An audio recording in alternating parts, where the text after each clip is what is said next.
역대상 24번째 시간입니다. 오늘 말씀은 역대상 25장 1절부터 26장 32절 말씀까지입니다.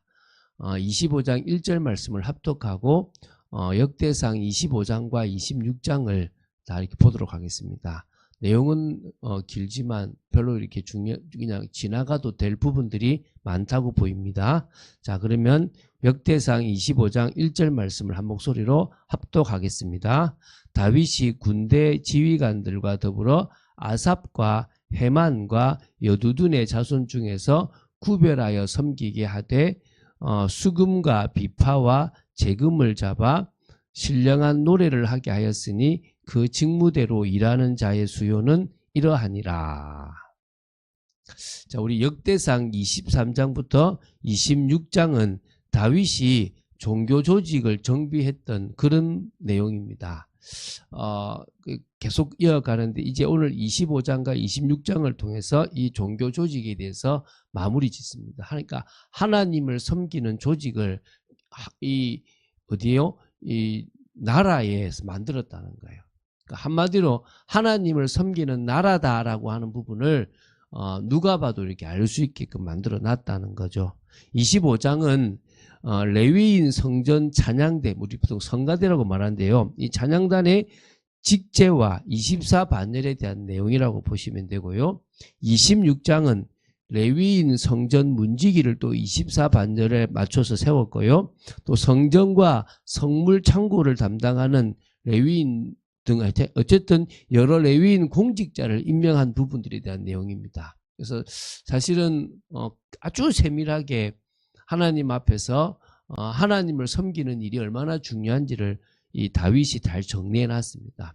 어떤 의미에서 우리 인생에서 돈도 벌고 자식도 키우고 여러 가지도 중요하지만 가장 중요한 것은 은혜 받는 거고요. 예배를 드리는 것입니다. 영혼이 잘 되는 비밀을 위해서 많은 투자를 하시기 바랍니다. 어떤 의미에서 자녀를 공부 과외시키기보다는 성경 과외를 시켜야 돼요. 자녀에게 어떻게 하면 더 편안하게 하나님 말씀을 증거할 것인가. 일평생에 알아야 될 책은 성경책밖에 없다. 이 성경책의 지식을 모른다면 세상의 지식을 알아본들 아무 의미가 없다라는 것들을 심어야 될 줄로 믿습니다. 자, 그럼 우리가 이 부분을 총 세 부분으로 나누어서 보도록 하겠습니다. 첫 번째 부분은 역대상 25장입니다. 1절부터 31절까지라고 보시면 되죠. 자, 먼저 1절부터 6절을 보면요. 아삽이라는 사람, 헤만이라고 하는 사람, 여두둔이라고 하는 사람의 자손 중에서 성전 찬양단, 찬양대를 선별하여 역할을 분담시켰다는 겁니다. 그 당시에 이렇게 가장 음악적으로도 뛰어나지만은 영적인 부분도 같이 갖춘 사람이라고 보시면 되겠죠.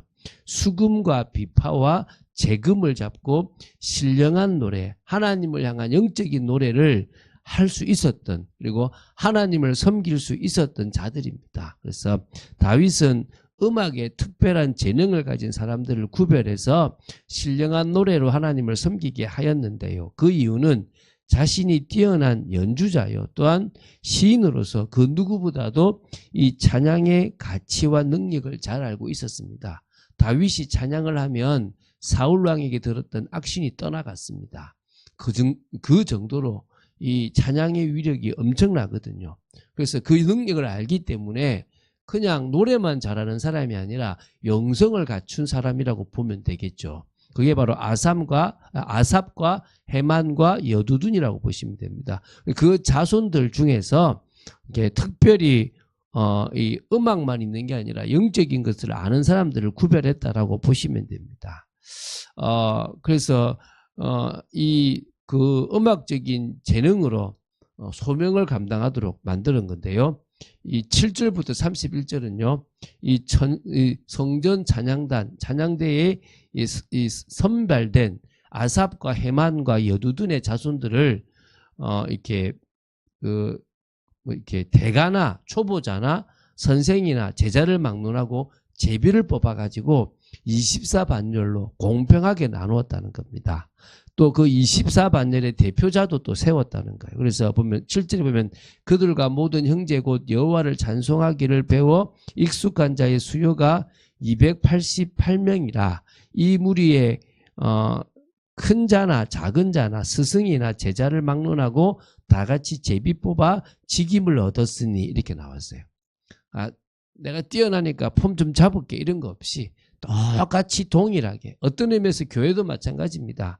동일하게 하나님 주신 은혜를 가지고 찬양할 수 있는 부분들이 필요하겠죠. 그래서 이 아삽과 여두둔과 헤만, 그리고 하나님을 찬송하기를 위하여 구별된 그들의 자손들을 여호와 찬송하기를 배워 익숙한 자라고 표현했습니다. 그런 의미에서 이게 되게 중요한 거고요. 그래서 아삽과 여두둔과 헤만, 그리고 그들의 자손들이 누구든지 인정할 만큼 감동적이고 익숙하게 하나님을 찬송할 수 있는 능력을 가지고 있었고요. 함께 합창하기 위해서 아마 그들은 여러 노력들을 했을 거라고 보입니다. 그래서 그런 부분들을 이렇게 다 정리해서 24반열의 순서와 구성 인원을 정리했는데요.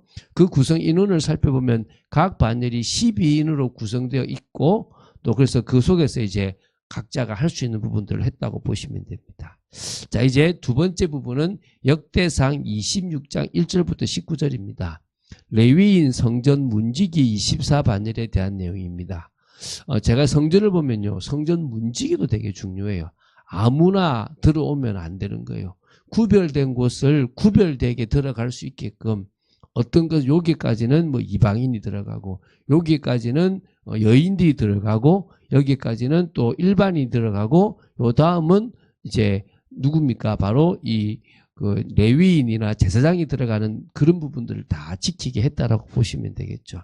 그래서 이제 1절에 보면 고라 사람들의 문지기 반들은 이러하니라라고 하면서 아삽의 가문 중 고레의 아들 무셀레마라 쭉 해가지고 사람들이 쭉 나옵니다. 그래서 12절까지 나오는데요.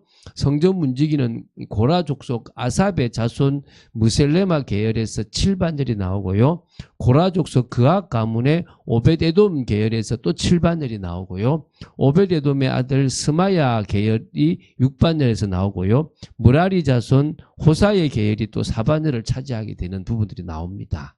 이렇게 이제 나누는데요. 사실 저희들은 이게 잘 어떤 의미인지 몰라요. 그래서 그냥 이렇게 요 정도가 있다고만 생각하고 넘어가시면 될 것 같아요. 13절부터 19절은요. 성전 문지기들의 담당 구역을 제비 뽑기를 통하여 또 공평하게 선정했습니다. 이제 강문을 지키기 위해서 이제 13절인데요.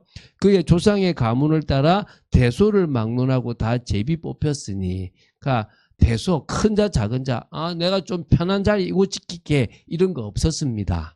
똑같이 동일하게 제비를 뽑아가지고 성전의 동쪽에 6, 북쪽에 4, 남쪽에 4, 곳간에 2, 낭실 서편에 4, 낭실에 2씩 배치되었다고 합니다. 그래서 성전 문지기들의 직무는 성전을 세상과 구별된 하나님의 임재의 상징적 처소로서 거룩하게 보존하는 부분들이 있었습니다. 출입 자체를 이렇게 할례받지 않은 이방인들이나 죄인들이 함부로 출입할 수 없도록 막았고요. 각 그 대상에 맞게끔 했다는 부분들이 나옵니다. 그리고 또 주목할 사실은요. 전날 다윗이 언약궤를 운반하려다가 율법의 규정된 말씀을 어기고 수레를 이렇게 가지고 언약궤를 운반하였던 적이 있지 않습니까? 언약궤를 3개월 동안 보관하였던 오벳에돔의 가문이 이 성전 문지기 3분의 1을 차지하고 있는 부분은 되게 큰 복이죠. 아무나 할 수 있는 건 아니라고 보입니다. 그래서 여러분 하나님 앞에 귀하게 쓰임받는 것이 복인 줄 믿으시기 바랍니다. 또 세 번째 부분은요.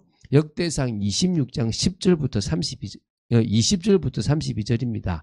성전과 성물 창고 담당 레위인을 임명하고요. 기타 주요 레위인 공직자를 임명한 부분입니다. 그래서 20절부터 28절에 보면요.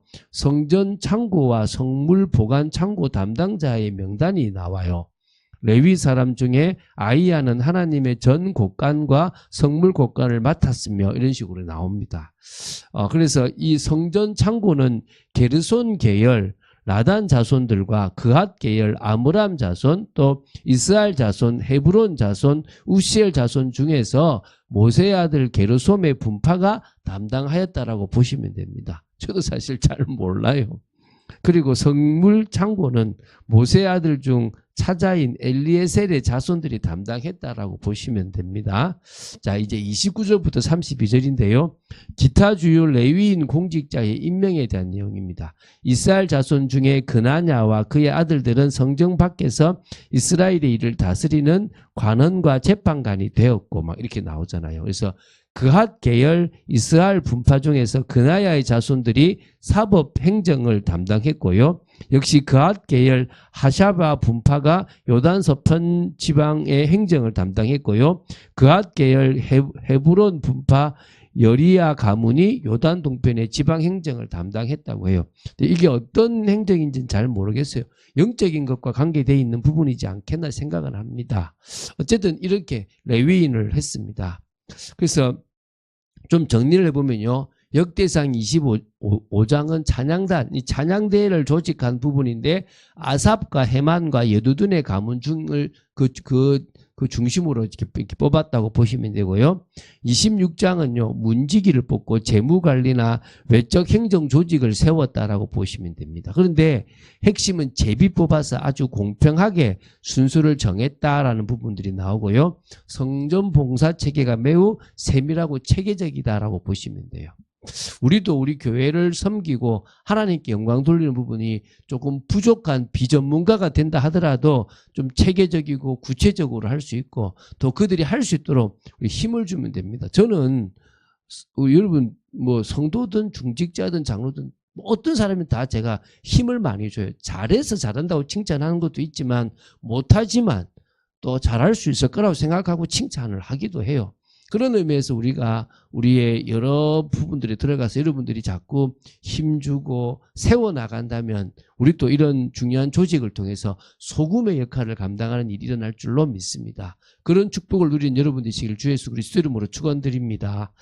주는 그리스도시요 살아계신 하나님의 아들이심을 고백합니다. 오늘 이 시간 저희들이 말씀을 따라가는 축복 속에 있도록 저희들을 지켜주시고 역사하여 주시고 무엇보다도 이런 조직들을 보면서 교회 조직도 좀 더 공평하고 공정하게 그러면서 은혜 가운데 이 모든 부분들이 되어지도록 역사하여 주시옵소서. 주 예수 그리스도 이름으로 기도드립니다. 아멘.